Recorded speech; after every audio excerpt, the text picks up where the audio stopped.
Oil, very important in our day-to-day life, but very confusing and difficult to choose. Hello and namaste to everyone. Myself Dr. Sunil Bhatnagar. स्वागत है आप सबका मेरे YouTube channel पे। आज हम बात करेंगे on the topic oil, different type of oils and their usage. जब भी हम ऑयल के बारे में सोचते हैं तो हमको ये क्वेश्चन आता है माइंड में कि कौन सा ऑयल ज़्यादा बेटर है, रिफाइंड ऑयल ज़्यादा बेटर है कि वर्जिन ऑयल ज़्यादा बेटर है। आइए डिटेल में बात करते हैं दोनों ही ऑयल्स के बारे में। सबसे पहले मैं आपको बताऊंगी रिफाइंड ऑयल क्या है। रिफाइंड ऑयल, नाम से ही पता चलता है कि रिफाइन किया गया ऑयल है। इसके अंदर के सारे इम्प्योरिटीज़ जो हैं वो निकाल दिए गए हैं। अब ये इम्प्योरिटीज़ निकालने के लिए कुछ मशीन्स और केमिकल्स का यूज़ होता है। इसके अंदर जो केमिकल यूज़ होता है वो हेक्सेन नाम से जाना जाता है। दो ये गवर्नमेंट के थ्रू अप्रूव्ड है तो ये सेफ है इन द ऑयल। इसके बाद इसके अंदर कुछ मशीनरीज इन्वॉल्व होती हैं जिसकी वजह से कुछ हीट जनरेट होती है जो इनडायरेक्टली न्यूट्रिशनल वैल्यू को इम्पैक्ट करती है। मींस थोड़ा सा कुछ लेवल पे न्यूट्रिशनल लेवल को कम कर देती है। यहाँ पे न्यूट्रिशनल लेवल का मीनिंग है कि ऑयल के विटामिन्स, मिनरल्स, एंटीऑक्सीडेंट्स की जो वैल्यू है उसको कम कर देती है compare to the normal oil. उसके बाद हम बात करेंगे वर्जिन ऑयल के बारे में। वर्जिन ऑयल में कोई भी केमिकल यूज़ नहीं होता है। मशीन की जगह वुडन प्रेस के तरीके से ऑयल को निकाला जाता है। दो ये मैकेनिकल है, इसकी वजह से इसके अंदर कुछ इम्प्योरिटीज रहने की पॉसिबिलिटी हो सकती है। इसके अंदर कोई भी हीट जनरेट नहीं हो रही है, इसकी वजह से इसकी न्यूट्रिशनल वैल्यू जो है वो मेंटेन रहती है। तो इस तरीके से मैंने आपको बताया कि रिफाइंड ऑयल और वर्जिन ऑयल में क्या डिफरेंस है।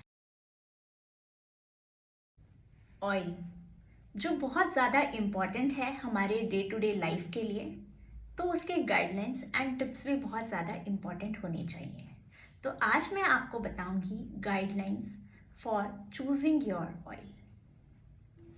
सबसे पहले गाइडलाइन में आता है smoke point, appropriate smoke point. आपको हर एक ऑयल का स्मोकिंग पॉइंट पता होना चाहिए। अब स्मोकिंग पॉइंट क्या है? ये एक टेम्परेचर है या फिर आप बोल सकते हैं एक लेवल है जिस पे ऑयल ब्रेक डाउन करता है टू प्रोड्यूस द स्मोक। जैसे कि मैंने आपको बताया हर ऑयल का अलग स्मोकिंग पॉइंट होता है। तो cooking methods like high heat वाले कुकिंग मेथड्स लाइक जैसे डीप फ्राई हो गया तो उसका स्मोकिंग पॉइंट भी हाई होगा।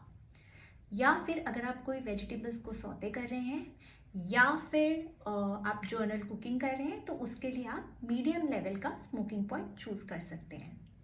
हाई हीट या फिर हाई स्मोकिंग पॉइंट वाले ऑयल्स जैसे कि groundnut oil, sunflower oil and medium smoking point वाले ऑयल्स लाइक ऑलिव ऑयल आप यूज़ कर सकते हैं। दूसरा आता है flavour profile, that is also very important. कोई भी डिश को टेस्ट देने के लिए ऑयल का बहुत सिग्निफिकेंट रोल होता है, तो ऑयल को चूज करना भी बहुत ज़्यादा ज़रूरी है before preparing your food.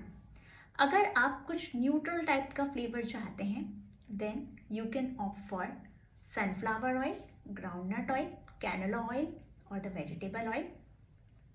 If you want to opt for some nutty flavour you can go for sesame oil.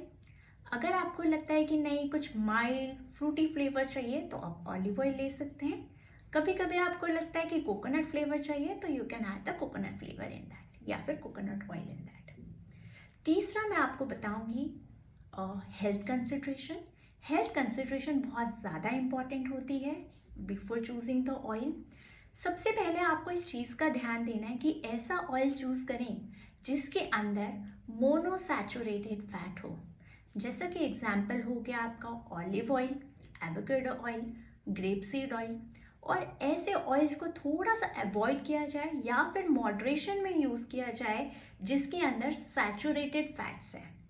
Because monosaturated fats वाले ऑयल्स बहुत अच्छे होते हैं आपके हार्ट हेल्थ के लिए और वो आपके हार्ट को प्रोटेक्ट करके रखते हैं। वो लो जो आपका बैड कोलेस्ट्रॉल लेवल है उसको या फिर आप LDL बोल सकते हैं, लो डेंसिटी लिपोप्रोटीन है, उसको भी कम करके रखता है। ये 3 चीज़ें बहुत ज़्यादा इम्पॉर्टेंट है बिफोर चूजिंग योर ऑयल। ये तो बात हो गई ऑयल सिलेक्शन गाइडलाइन की। अब मैं आपको बताऊंगी कि ऑयल को कैसे स्टोर करके रखा जाना चाहिए। ऑयल को एक एयर टाइट कंटेनर में स्टोर करके रखा जा सकता है। अगर हम लंबे समय तक ऑयल को एक्सपोज करते हैं लाइट या एयर के साथ, या फिर उसे ओवरहीट करते हैं multiple times while doing the cooking, तो ऑयल की ऑक्सीडाइज होने की पॉसिबिलिटी बढ़ जाती है। अब ये ऑक्सीडाइज होना क्या है? ये एक तरीके का केमिकल प्रोसेस है जिसमें ऑयल की न्यूट्रिशनल वैल्यू इम्पैक्ट हो जाती है, या फिर हम दूसरे तरीके से बोल सकते हैं कि ऑयल की जो क्वालिटी होती है वो डिग्रेड हो जाती है। तो ऑयल को एक प्रॉपर जगह पे प्रॉपर तरीके से स्टोर करके रखना भी एक तरीके की गाइडलाइन में ही कंसीडर किया जा सकता है। आज मैंने आपको अपने इस सेशन के थ्रू ये बताने की कोशिश की है कि ऑयल कितने टाइप्स के होते हैं, ऑयल को चूज करने की क्या गाइडलाइन हो सकती है, एंड ऑयल को कैसे स्टोर करके रखना है सो दैट हम ऑयल की न्यूट्रिशनल वैल्यू को सेव कर सकें। मेरे इसी तरीके के टॉपिक से जुड़े रहने के लिए लाइक एंड सब्सक्राइब करना ना भूलिए। मिलते हैं नेक्स्ट सेशन में नए टॉपिक के साथ। Thank you.